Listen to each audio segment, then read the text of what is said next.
भाजपचे ज्येष्ठ नेते आणि खासदार नारायण राणे यांनी आपल्या राजकीय निवृत्तीचे स्पष्ट संकेत दिलेत। आता ठरवलंय घरी बसायचं, दोन्ही मुलांना सांगेन नांदा सौख्य भरे, असं भावनिक वक्तव्य करत राणेंनी कार्यकर्त्यांना उद्देशून भाष्य केलं।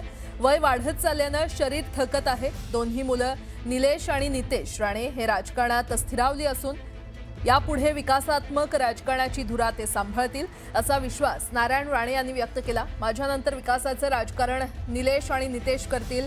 त्यांनी खरे तर हाक दिल्यावर ओ द्या, असं आवाहन त्यांनी कार्यकर्त्यांना केलं।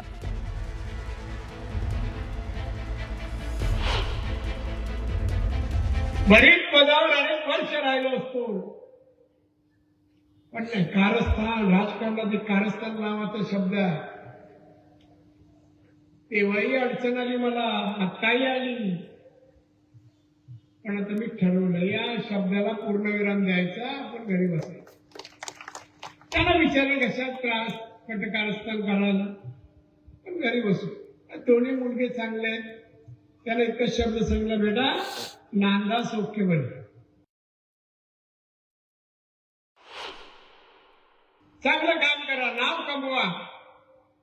आणि दोनही अतिशय चांगलं काम करतात। निलेश तर चांगलंच काम करतोय, नितेश मेहनत करतोय, फिरतोय, चांगलं काम।